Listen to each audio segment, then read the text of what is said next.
Good evening, and thank you for tuning in to Sacred Rose Tarot.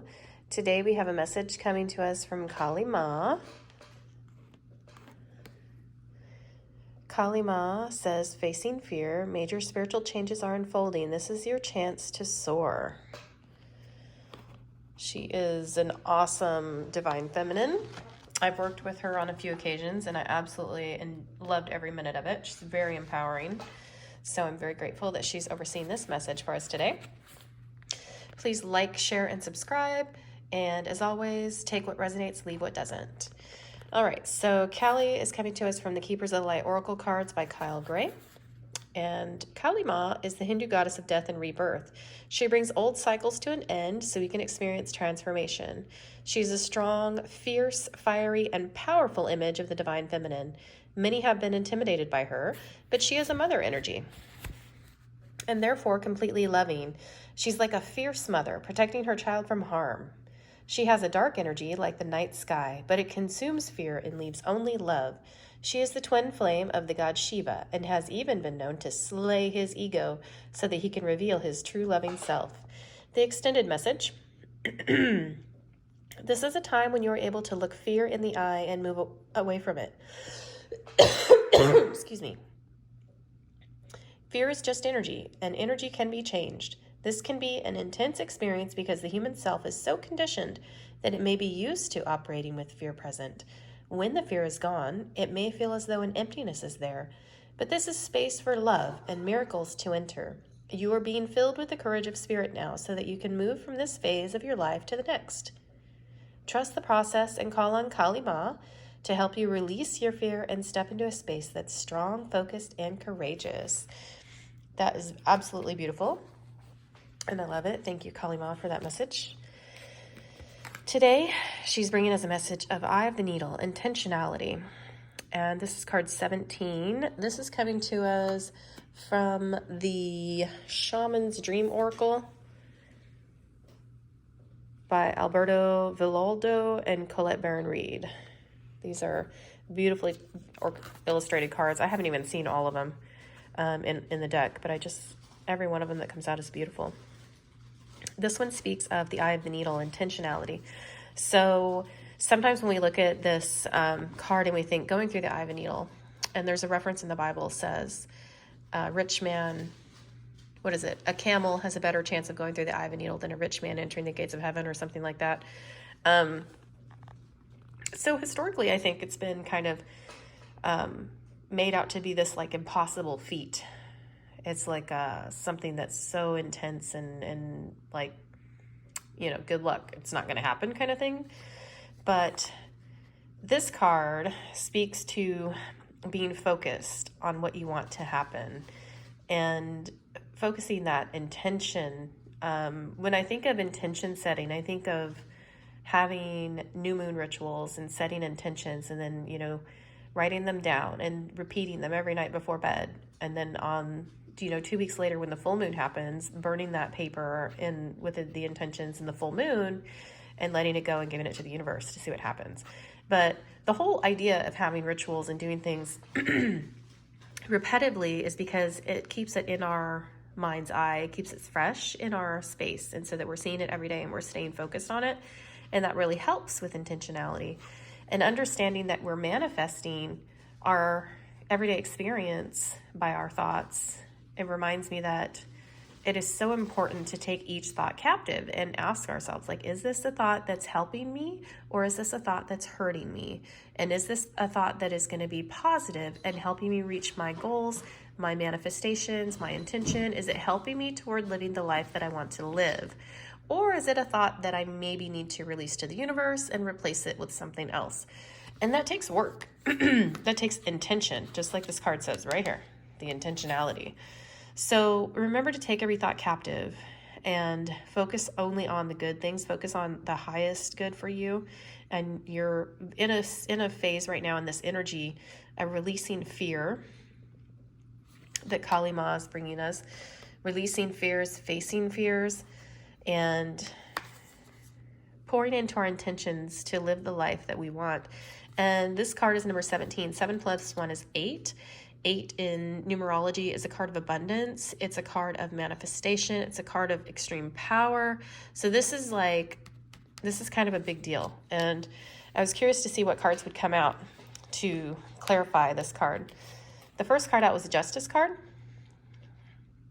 And whenever I see this card, I think of divine justice. Like, this is something that I'm being reminded, like I was saying, take your thoughts captive. Each thought, is that thought helping you or is it hurting you? Is it building you up or is it breaking you down? And even to other people, when we express those thoughts verbally in words, because thoughts are things and words technically are spells. When we speak, we're speaking those things into existence. So we are literally manifesting the world around us, the world that is involved with us, and the worlds that are involved with the people around us with our words. So we need to take each thought captive and we need to speak in love and with intention and manifest.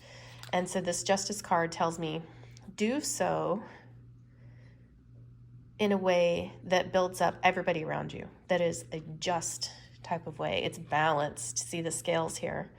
And this is a card of Libra. You may have Libra in your chart, highly aspected. Sun sign, moon sign, rising sign, or Venus. Make your thoughts be fair. Make them be impartial. Make them be for the best and highest good of all. For you and everybody involved in you, with you in your life every day. The next card out was the Tower in Reverse. Tower in Reverse speaks of rebuilding. Traditionally speaking, when we see the Tower, we think of something that was a shocking realization, a shocking revelation. It could be something that totally turned our world upside down and brought complete upheaval. But when we see it in reverse, it means that we're building something. We're building something back up. Maybe something that was broken, maybe something that just needed a little bit of TLC and work, but we're putting in to rebuild something, a foundation. And then we have Seven of Pentacles. Seven of Pentacles talks about investing time and putting in the work. Traditionally speaking, in the Rider-Waite Tarot, you see a man standing there next to what appears to be like a garden or maybe some grapes that he's worked on, tending to. And that really is a labor of love. If you've ever done any gardening, it takes time. It takes a lot of work and effort. And so the Seven of Pentacles, to me, is like putting in the work, and it's a labor of love. And so I think it has to do with this rebuilding a foundation. And when you tie it back into this intentionality and this Justice card, when we bring it all together, it's sort of talking about putting in the work to manifest your life, rebuild your life the way you want it to be by taking all of those thoughts captive, making sure that your thoughts are just and impartial and fair and balanced and inspired by the divine, by your true self, your highest self, and using that intentionality to really build something beautiful that you love and can be proud of. And then we have the Judgment card. And so Judgment, to me, and a lot of times speaks of calling judgment on a situation. It can mean reconciliation in past broken relationships. It can mean a call, a call from the divine, answering a divine calling, and that can be related to having an awakening moment.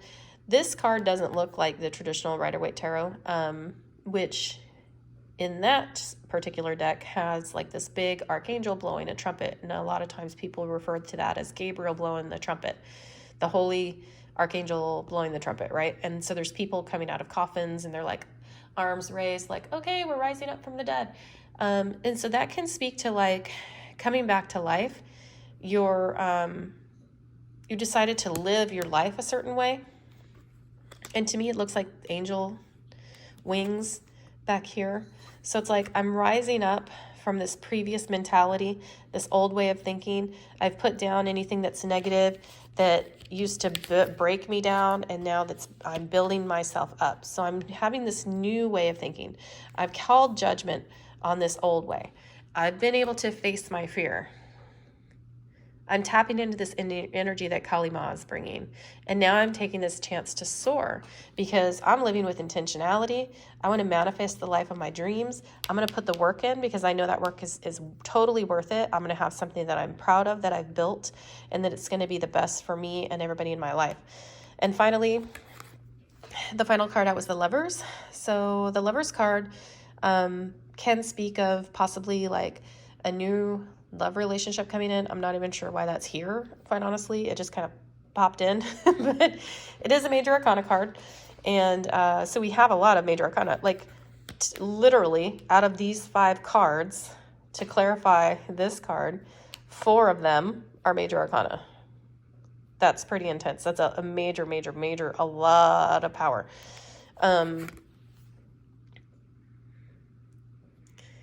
So yeah, this Lovers card can mean maybe there's a new relationship coming in. Maybe it could mean that in your existing relationships, doesn't have to be like a love relationship, can be platonic relationships and family relationships, whatever, friendships. Maybe it speaks to also focusing your intentionality that involves other people as well for their best and highest good, making sure that those thoughts are fair and balanced and guided by the Holy Divine Spirit, and that you're building people up and not breaking them down, and that you're demonstrating this new way of life and way of thinking that you've decided to embrace, and you're facing your fear and you're deciding to soar. Traditionally speaking, this card represents Adam and Eve in the Garden of Eden, and this is a great guardian angel. On one side, we have the tree of life, and on another side, we have the forbidden fruit, and we have the serpent, which represents temptation. And so it could also speak to like reminding us that we don't want to fall into temptation and go into old ways of thinking and miss this whole intentionality and like get lazy and forget to put in the work for the 7 of Pentacles, and then maybe not capture all of our thoughts because that takes work, right? Maybe this is a reminder that it's easy to slip into that old way of thinking. It's easy to just go with what you know. It's easy to like, maybe I'll focus on my intentions tomorrow. But really, if you want the tree of knowledge on this side, you have to say no to the temptation. You have to really put the work in, like the 7 of Pentacles is saying, like this Judgment card is saying, and all of these other cards combined are reminding us that when we do take each thought captive, when we live our life with intentionality, and when we manifest the life that we want to live, and that involves not just us, but everybody in our life, right? All of our relationships, then we can live the life of our dreams. But it takes work and it takes intentionality. So I hope that you found this message helpful, and I hope that you feel free to include any comments and like and subscribe and share, and I appreciate your feedback. So thank you all. I hope you found it helpful. Love and light. Take care.